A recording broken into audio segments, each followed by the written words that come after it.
Okay, so now we are going to start looking at how you actually drive the digital I/O with your Arduino, and we're going to start by driving a very common circuit, which is an LED indicator light. So an LED is a light emitting diode, and you probably see these in all your electronics. The BOE kit comes with these red LEDs, and what we're going to do is we're going to put this circuit right here off of pin 13 and off of pin 12 of the Arduino digital I/O.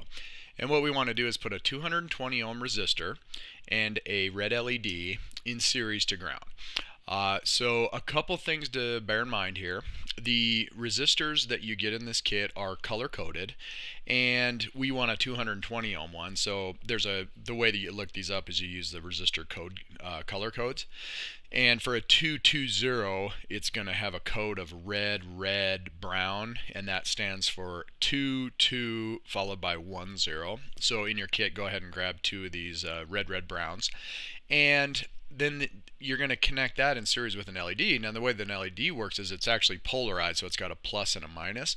The plus lead, which is, they call it the anode, is indicated by a longer pin, and then the cathode, which is the shorter one, is indicated by a shorter pin. So what you can do is you can actually use the prototyping area of the BOE shield to do this connection. So here's an example. The digital I/O are brought out to this this connector from the Arduino, and they're labeled over here digital, the pin number 13 and 12. And what they did is they just stuck the resistor directly in the connector and came over into this prototyping area. And remember that on the breadboard, these 5 are connected. So if you put the resistor lead into that hole and then you put the LED hole or lead into that hole, they're connected. And then what they did is they wired it down to here and then put it down here and picked up ground there. So what I did is you can actually stretch these over, and you do it without wiring. So you just got to keep in mind that the longer lead of the LED connects to the resistor. So there you have it. That's how you're going to wire this up. And what we're going to do now is we want to write a program to turn these on and off.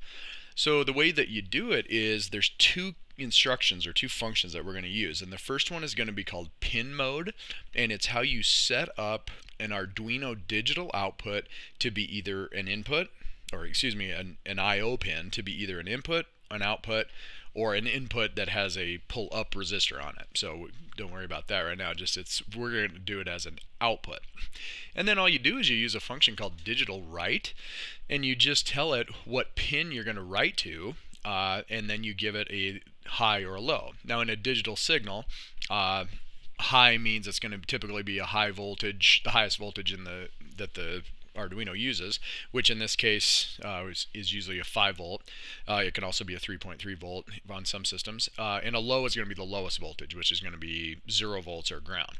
And what's neat about it is that it's either going to be one of these two values. And within the program, we use high or low, and we don't really even care about whether it's at what voltage level it's at. We just want high to turn on the resistor LED circuit and a low to turn off the LED resistor circuit. Okay, so let's go ahead and do this.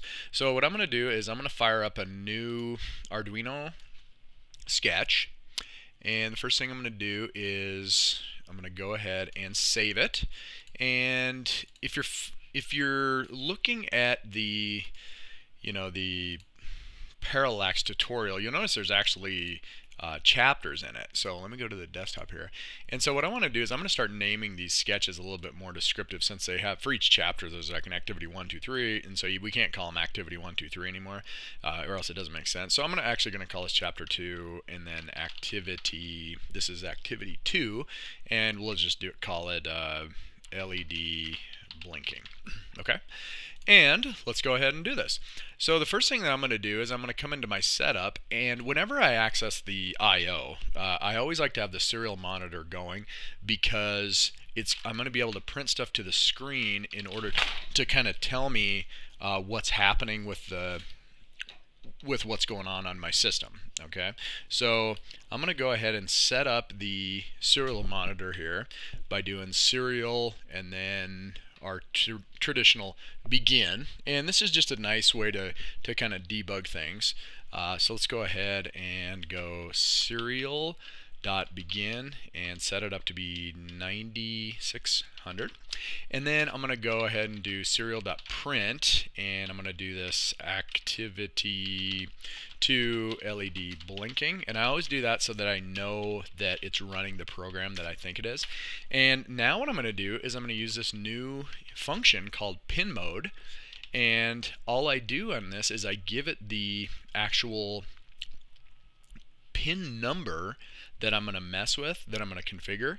So I'll do 13, and then I give it the keyword input or output, and in this case I'm going to do output, and I do it in all caps, and notice that it turns blue, so the development environment noticed that it was a keyword.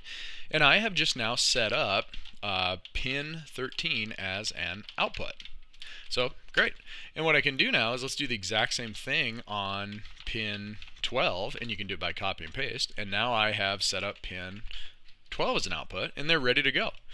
So now I'm sitting there going, well, how do I drive it to a high or low? And I use our other function that we just learned, which is going to be called digital write.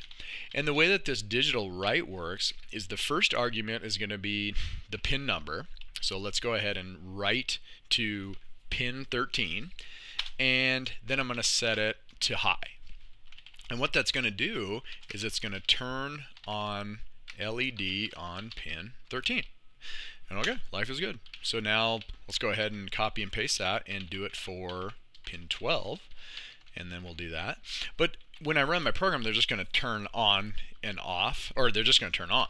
So what I'd like to do is have it kind of blink back and forth. So let's go ahead and go back before that and do a print where I'm going to say turning LEDs on, and then I can kind of track what's going on.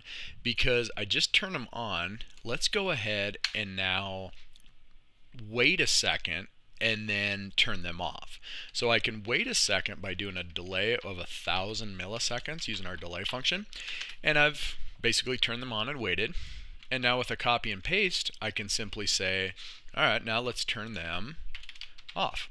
And all I do there is I do a digital write to pin 13, and I say low, and the keyword turns blue, so the Arduino development environment recognizes it, and I can update my comment right here, and this should work. So let's go ahead and fire this up. I got my board all plugged in here, and it's going to work. And let's see, I'll go ahead and I'll turn on the camera here so that you can see this. And I also want to get my digital monitor up, or my serial monitor up.